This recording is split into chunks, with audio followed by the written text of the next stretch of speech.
नगरपालिका सेवा संवर्ग परीक्षा आखिरकार रद्द कर दी गई है। जेएसएससी की ओर से ली गई थी नगरपालिका सेवा संवर्ग परीक्षा 29 अक्टूबर को 3 जिलों में यह परीक्षा ली गई थी। रांची, धनबाद और जमशेदपुर में यह परीक्षा आयोजित की गई थी। परीक्षार्थियों ने परीक्षा पर सवाल उठाए थे, जिसके बाद इस परीक्षा को रद्द कर दिया गया है और जेएसएससी ने इस मामले में जांच का आश्वासन भी दिया है।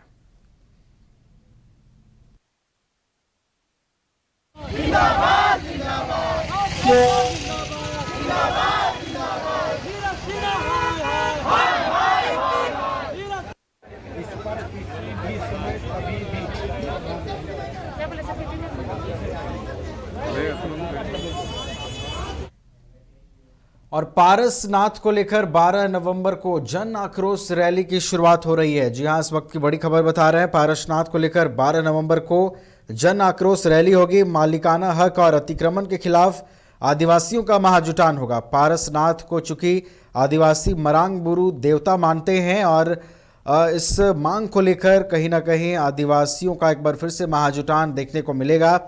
पारसनाथ को लेकर 12 नवंबर को जन आक्रोश रैली होगी। मालिकाना हक और अतिक्रमण के खिलाफ आदिवासियों का हम इसे महाजुटान भी कह सकते हैं, चूंकि पारसनाथ को आदिवासी समुदाय मरांग बुरु देवता मानते हैं।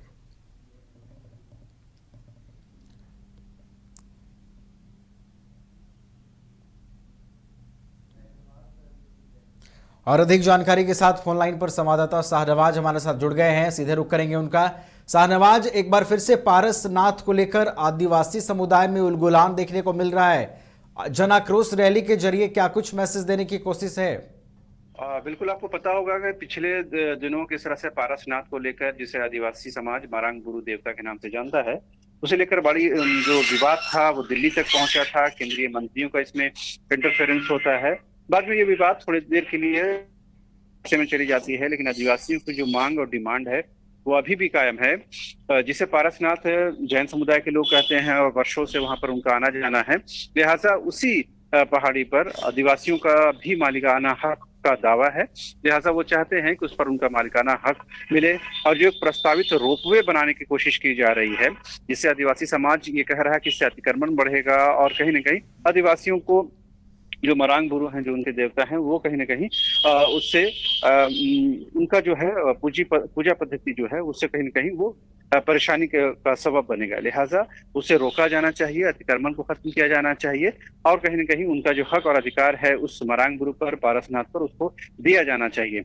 आज तमाम लोग पारसनाथ से, विभिन्न आदिवासी समुदाय के लोग, विभिन्न सामाजिक संगठनों के लोग राजधानी रांची पहुंचे थे और एक बाजाबते प्रेस वार्ता की गई रांची के प्रेस क्लब में, और ये बताया गया कि आगामी 12 नवंबर को तमाम आदिवासी समुदाय के लोग, जन संगठनों के लोग जो हैं वो पारसनाथ गिरिडीह में जुटेंगे और वहां से एक आंदोलन किया जाएगा और ये मैसेज देने की कोशिश होगी कि उनका जो मालिकाना हक है उससे कोई कॉम्प्रोमाइज नहीं किया जाएगा और वो अभी भी कायम है। तो जाहिर सी बात है, एक बार फिर से ये विवाद बढ़ने की तरफ बढ़ता हुआ नजर आ रहा है। और आपको याद होगा कि पिछले दिनों खुद झामुमो के जो विधायक लोबिन हेम्ब्रम, उनकी अगुवाई में एक बड़ा आंदोलन उधर चला था और ये बताने की कोशिश की, चाहे किसी की सरकार हो झारखंड में हो, लेकिन अगर मरांग बुरु के साथ, पारसनाथ के साथ कोई कॉम्प्रोमाइज करने की कोशिश की जाएगी तो आदिवासी समाज उसका विरोध करेगा। और उसी कड़ी में एक बार फिर से आंदोलन की रफ्तार पकड़ने की कोशिश की जा रही है और आदिवासियों ने साफ कर दिया है कि किसी भी सूरत में वो मरांग बुरु पर, उस पहाड़ी पर, उस पारसनाथ पर अपना मालिकाना हक नहीं छोड़ेंगे। ये उनका संवैधानिक राइट है। जी बिल्कुल, धन्यवाद शाहनवाज हमारे साथ जुड़ने के लिए और इन तमाम जानकारियों के लिए।